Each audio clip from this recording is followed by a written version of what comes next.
Hello, I wanted to do a little video today about the style of archery that I pursue and have pursued now for a number of years, and that is the medieval warbow, as it's commonly known. Of course, during the period it would have just been known as the bow. There are a few sources that say warbow from the Tudor period, I believe, possibly earlier. But to the everyday man it would just be the bow, possibly the English bow. These kind of bows, what makes them different from a longbow you might see in a club, like your local field or target archery club, is predominantly the weight. Anything above about 80 pounds is classified, or sometimes less, is classified as a warbow. It's also the design of the bow. It has not got a handle. It's not got a raised handle, which is commonly referred to as Buchanan dips, which you'll see on a Victorian bow. These are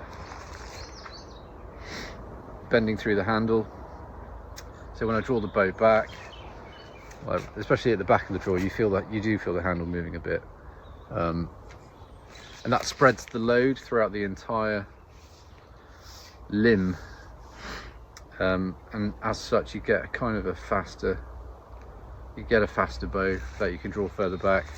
It doesn't stack as well, so these bows draw pretty well in a straight line on a graph if you were to work it all out.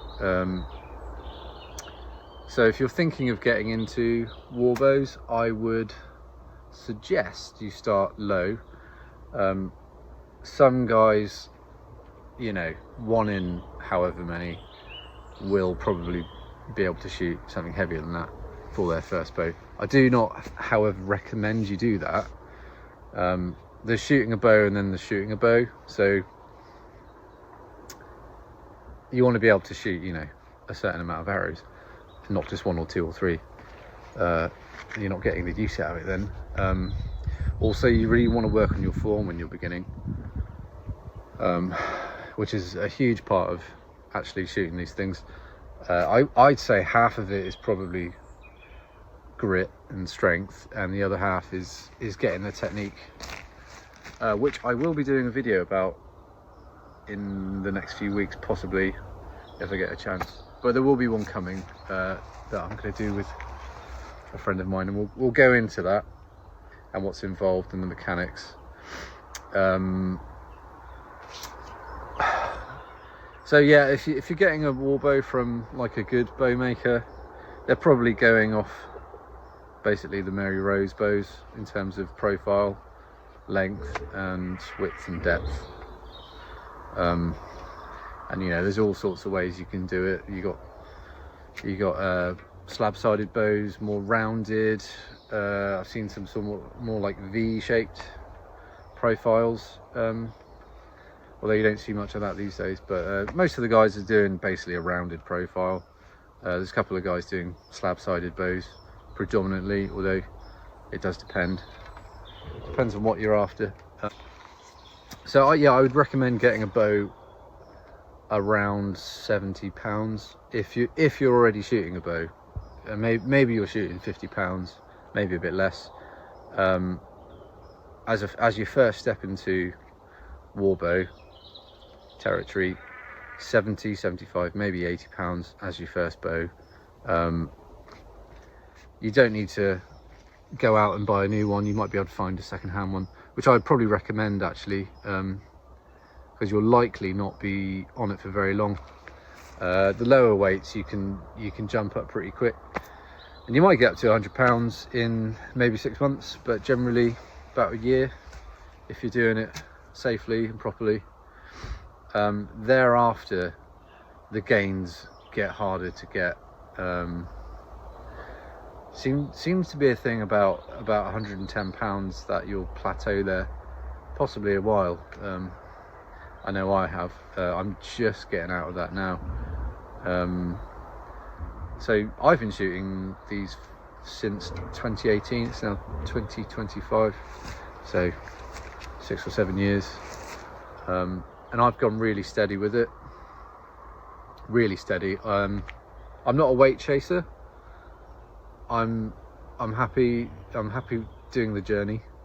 The weight doesn't really matter much to me. So I started at 80, and I shot that a while, and then I did drop off. I didn't shoot for however long, maybe 6 months, probably a bit less. And that bow went. I think I sold that one. So then I started up again, and I think I started at 70 at that time. So 70. I think my next bow was 95. I wouldn't recommend generally jumping up that much. That's £25. Generally, £10 is a good jump if you're going to your next bow. Maybe a bit more, but I probably wouldn't recommend it, especially once you get into the hundreds. Definitely at that point, you know, £5 extra feels a lot heavier, let alone 10 or 15 or 20. So yeah, I'd recommend starting there. Arrow wise, ask the bowyer or the guy you're buying the bow off what he uses or what he recommends. Yeah, obviously if you're shooting £70, you could even shoot 1132s if they were stiff enough, but I'd probably recommend 3/8 to start with, so that's what we call a standard arrow size. And something I do want to touch on is your draw length. There's not many people that can really draw, or should really be drawing a 32-inch arrow. Some people might argue this fact, but there's like little to none arrows that we have that are that long. As far as I know, I have got conflicting sources on that, but generally the Mary Rose arrows, you know, the average size was about 30 inches. I think they range from 28 to 31 ish. They might have been a little bit smaller actually, the lower end. So yeah, I used to shoot 32 myself. I am 6'1", and at a squeeze I can get a 32-inch arrow back, and it is behind my ear at that point, but it's quite hard to stabilize your shot when you're that far back, and I did notice when I was going up the weight, because there is an element of compression going on, so the more weight you're pulling, it kind of compresses your frame a bit more each time, so your draw length will actually shorten,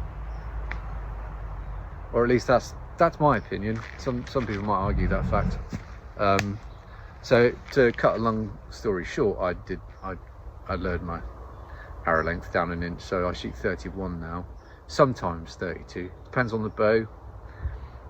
You can get heavy flat bows and recurves, and because they have got that fatter handle, it does shorten your draw a little bit,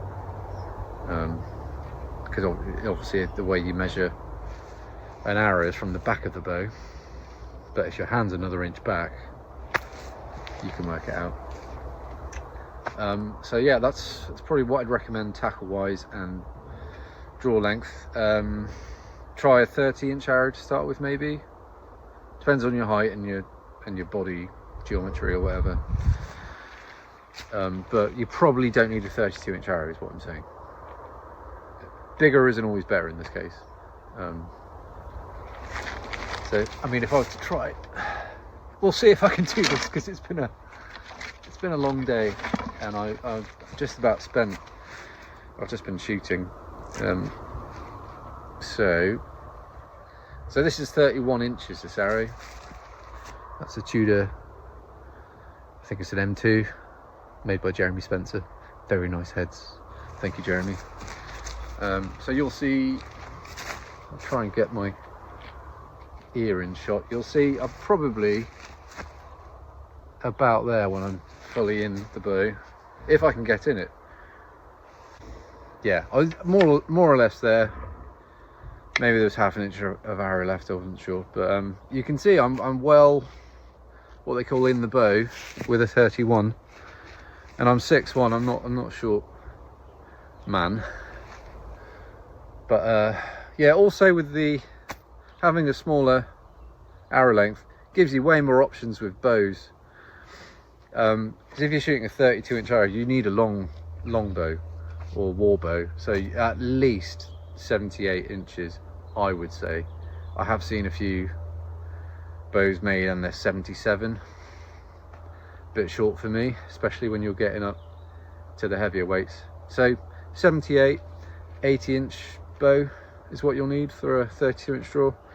If you've got a 31-inch draw, you can get away with 76-inch bow. Obviously longer again as well if you want, but I probably wouldn't have anything longer than 78 with that sort of draw length. Maybe 79, but certainly not 80. They're a little bit sluggish when they get that long.